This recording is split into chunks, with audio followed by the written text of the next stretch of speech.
हे माधव, इस योग की साधना कैसे करते हैं? इस योग के नियम क्या हैं? उसकी साधना के लिए कोई हजारों वर्षों की तपस्या की आवश्यकता नहीं।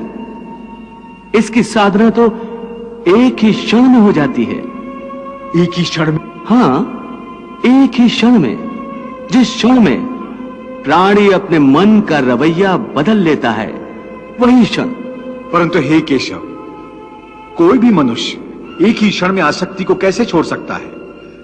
जब वो कर्म करता है तो उसके फल की आसक्ति तो उसके कर्म का हिस्सा होती है, जिसके अंतर्गत फल पाने की इच्छा से ही कर्म करता है।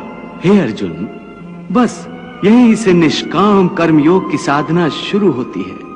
अर्थात तुमने कहा कि प्राणी फल पाने की इच्छा से ही कर्म करता है, परंतु निष्काम कर्मयोग यह सिखाता है कि फल पाने की इच्छा से नहीं, बल्कि अपना कर्तव्य पूरा करने के लिए, अपने धर्म का पालन करने के लिए कर्म करो। फल पर भरोसा रखकर कर्म मत करो, क्योंकि फल पाना तुम्हारे हाथ में नहीं, तुम्हारे अधिकार में केवल कर्म करना ही है। कर्मण्येवाधिकारस्ते मां फलेषु कदाचन मां कर्म फल हेतुर्भूर्मा ते संगोस्त कर्मणि। हे मधुसूदन, मैं जिस काम का संकल्प करूंगा वो काम तो मैं करूंगा ही। जब भोजन करने का निश्चय करके बैठूंगा तो निवाला उठाकर मुंह में रखूंगा ही, तभी तो उसे खाऊंगा।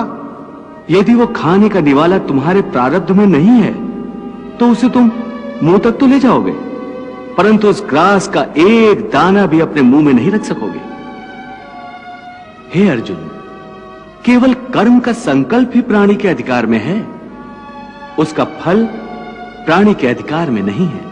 वो कैसे? मैं बताता हूं कैसे।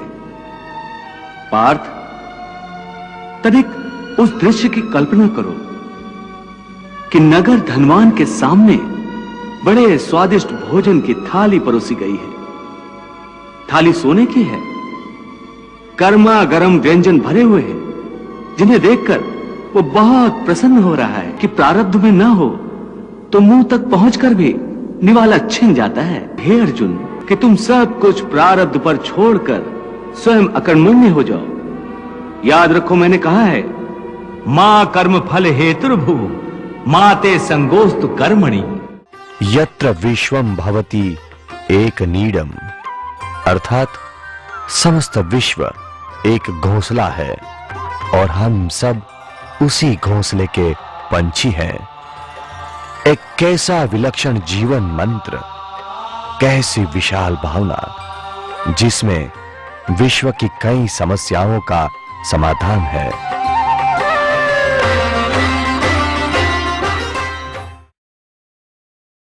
एक व्यक्ति के जीवन की भव्य जागृति समग्र राष्ट्र के भाग्य को बदल सकती है, समस्त मानव जाति के भाग्य को भी।